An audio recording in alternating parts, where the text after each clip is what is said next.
Kia ora koutou, I'm Don Chooi, and for this presentation I will bring to you my practice-led research into the themes of queer body representation and art. The title of my presentation is Bare Bodies in Motion, a creative approach in telling a story of bigger gay male bodies of color through artistic means as practice-led research. A little bit about myself. I'm a 48-year-old man who moved to New Zealand from Malaysia at the age of 21 years old in 1996. I started my career in graphic design shortly after I graduated in 1997.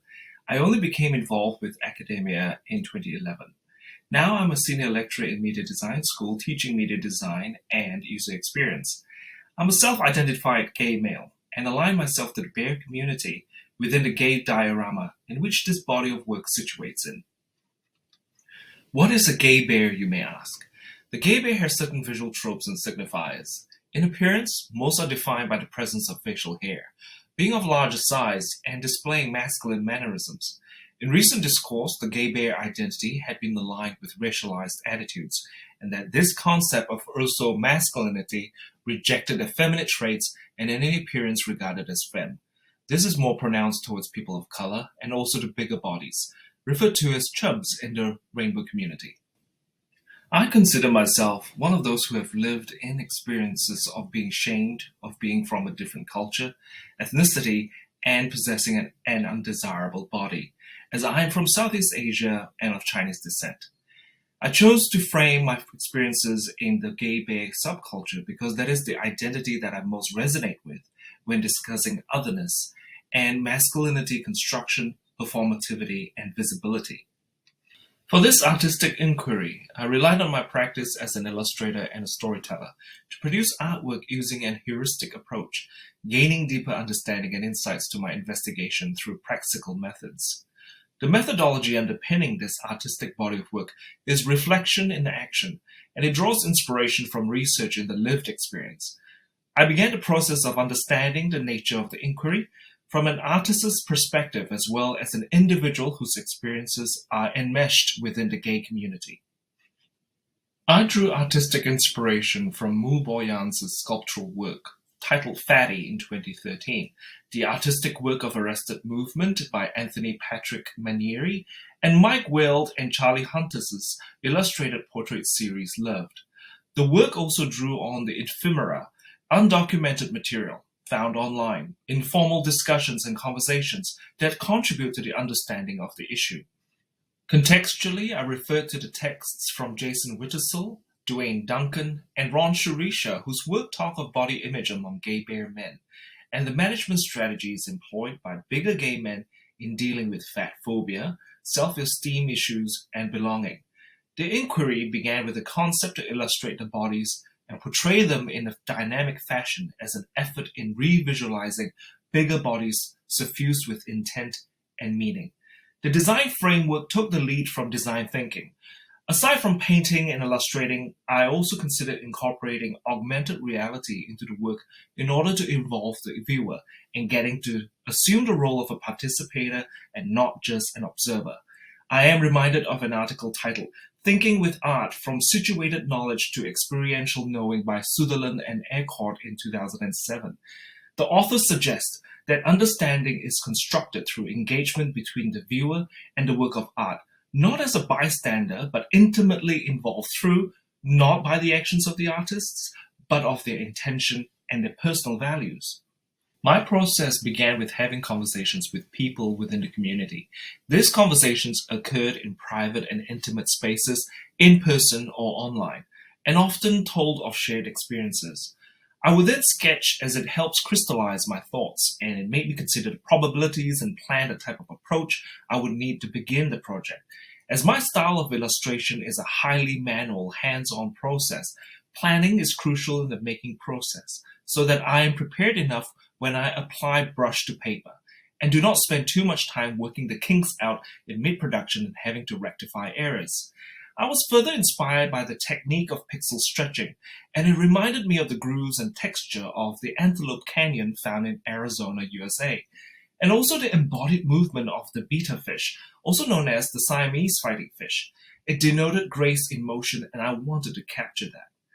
Prototyping continued with experimenting with AR software in the manner of transposing my manual art into digital space. The artwork was scanned and placed into a web-based AR platform, and since I am a complete novice with AR, it took me some time to understand how it works and how to generate a visual that is effective and convincing. After this initial prototype, I consulted with other practitioners and peers for feedback to see if meaning had been sufficiently conveyed through this work. Well, it didn't go very well. The crux of it was that while the illustration looked impressive, it lacked relatability and emotional connection, so I had to rethink my approach and explored using photography instead of illustrating to project real bodies. Admittedly, there were some challenges in gaining participation to the project. I looked within the community for models. Whilst the conversations regarding visibility and representation had been robust, I encountered resistance in getting individuals to be photographed. A number of concerns were highlighted of being ashamed of their own appearance, of being different of culture and body shape, that they didn't want to be seen differently, that they are nobody special, and to some, hadn't come out of the closet yet to their friends and family. The implications of being seen and visible became, for lack of a better word, a threat to their personal safety. The othering had become so embedded in their lives that it was difficult to remove the anxieties of being stigmatized further. I understood the situation all too well, for those are my concerns also. Yes, I could hire models, but in order to pursue a level of authenticity, this project demanded a voice that can only be spoken by individuals of that community.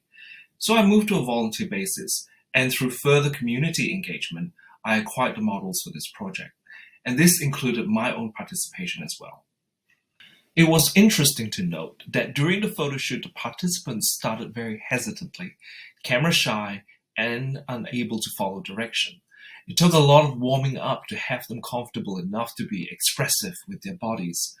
Being in my living room instead of a photo studio made them feel more at ease.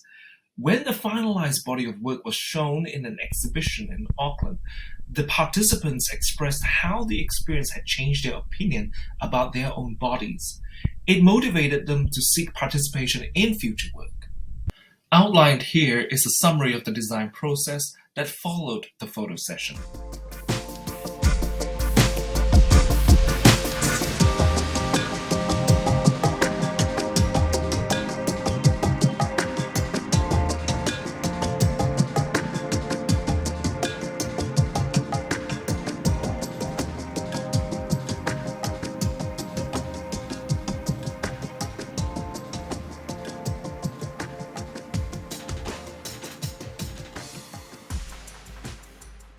After the showing of the work, the conversations kept going, albeit on the sidelines, on equitable body image representation.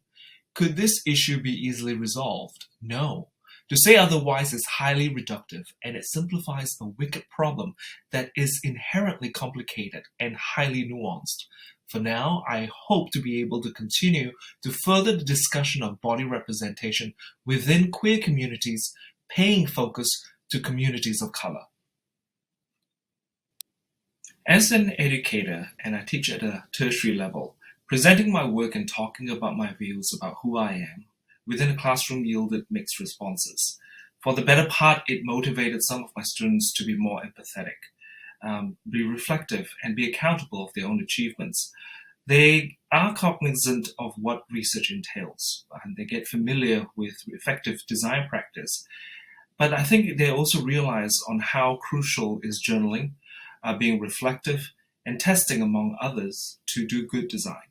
More importantly, situate themselves to better human-centered design. I am aware that I need to be careful with how I present myself in being out and vulnerable within the workplace and the classroom, as it could jeopardize my own safety. But in the meantime, all I can do is guide and provide to the best that I am able to, authentically and genuinely. And with that concludes my presentation. Thank you for listening. I welcome any questions if you have any.